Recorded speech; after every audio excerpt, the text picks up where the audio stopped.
England کے ساحل سے تقریباً 12 کلومیٹر دور یہ ہے سی لینڈ، جو کہ دنیا کا سب سے چھوٹا ملک ہے۔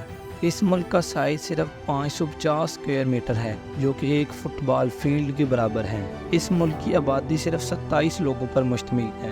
حیرانگی کی بات یہ ہے کہ اس ملک کا اپنا قومی ترانہ یعنی نیشنل اینتھم بھی ہے۔ اتنا چھوٹا ملک ہونے کے باوجود بھی سی لینڈ کا اپنا پاسپورٹ اور اپنی کرنسی ہے۔ اس ملک نے اپنا کانسٹیٹیوشن یعنی آئین بھی بنایا ہوا ہے، اور سب سے حیرت انگیز بات یہ ہے کہ یہ کنٹری فار سیل بھی ہے، یعنی آپ اس ملک کو خرید بھی سکتے ہیں۔ علمی پلانٹ کی ویڈیو میں ایک بار پھر سے خوش آمدید۔ ناظرین، دوسری جنگ عظیم یعنی ورلڈ وار 2 سے برطانیہ نے اپنی کاؤنٹی سفولک سے 12 کلومیٹر دور نارتھ سی میں ایک ٹاور تعمیر کیا اور یہاں اپنی فوج کو تعینات کر دیا تاکہ جرمنی یہاں سے برطانیہ پر حملہ نہ کر سکے، اور اس ٹاور کا نام رفس ٹاور رکھ دیا گیا۔ کچھ عرصہ بعد جنگ ختم ہو گئی اور 1956 میں اس ٹاور سے برطانوی فوج کو واپس بلا لیا گیا، یعنی یہ ٹاور خالی ہو گیا۔ اس کے 11 سال بعد 1967 میں ایک ریٹائرڈ برطانوی فوجی میجر روئے بیٹس نے اپنی بیوی جون بیٹس کے ساتھ مل کر اس ٹاور پر قبضہ کر لیا۔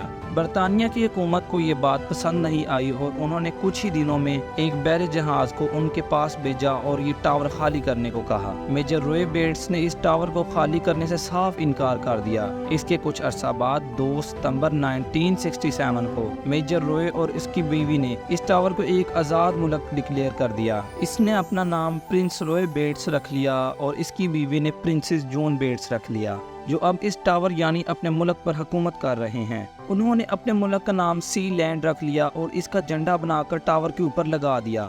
دوستو، نارتھ سی کا یہ علاقہ جہاں یہ ٹاور موجود ہے کسی ملک کی ملکیت نہیں ہے۔ یہ سمندری حصہ انٹرنیشنل سی کہلایا جاتا ہے، وہاں کسی ملک کی حکومت نہیں ہوتی، اور یوں روئے بیٹس نے اس بات کا فائدہ اٹھا کر اس ٹاور کو ایک علیحدہ ملک بنا دیا اور اپنی بیوی اور 2 بچوں کے ساتھ مل کر اس ملک میں رہنے لگا۔ اس کے کچھ عرصے کے بعد میجر روئے بیٹس نے اپنے بیٹے مائیکل کے ساتھ برطانیہ واپس گیا، جہاں اس کو گرفتار کر لیا گیا اور ان پر عدالت میں کیس چلا، لیکن کیونکہ سمندر کا وہ حصہ برطانیہ کی ملکیت میں نہیں تھا تو ان کو چھوڑ دیا گیا۔ دونوں باپ بیٹے واپس اپنے ملک سی لینڈ آ گئے اور اب یہ 4 لوگ سی لینڈ میں رہنے لگ گئے اور حکومت کرنے لگ گئے۔ لیکن یہ کہانی یہاں ختم نہیں ہوئی۔ 1933 کی مونٹی ویڈیو کنونشن کے مطابق ایک ملک بننے کے لیے 4 چیزوں کا ہونا ضروری ہے۔ 4 شرائط میں پہلی چیز پرماننٹ آبادی تھی، اور سی لینڈ میں 4 لوگ تو رہ ہی رہے تھے۔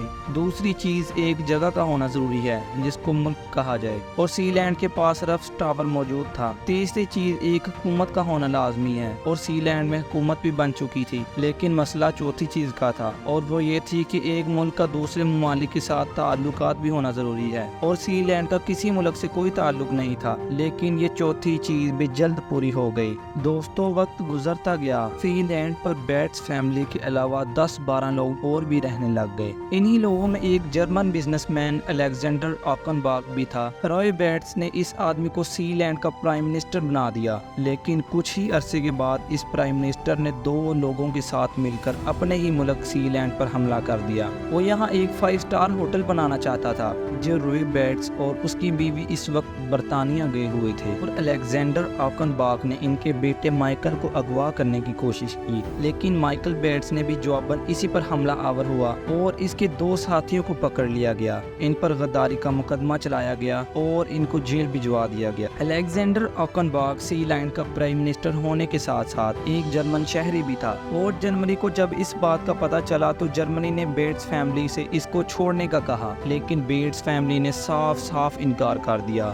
سی لینڈ کے بادشاہ نے ایک شرط پر الیگزینڈر آکنباک کو چھوڑنے کا فیصلہ کیا، اور وہ شرط یہ تھی کہ جرمنی سی لینڈ کو ایک آزاد ملک مان لے۔ الیگزینڈر آکنباک ایک انتہائی امیر تاجر تھا، اور اسی لیے جرمنی نے سی لینڈ کی یہ شرط بھی مان لی، اور جرمنی وہ پہلا ملک بن گیا جس نے سی لینڈ کو ایک آزاد ملک مان لیا تھا۔ اور اس طرح ملک ہونے کی چوتھی شرط بھی پوری ہو گئی، جس میں ان کے جرمنی کے ساتھ تعلقات ہو گئے۔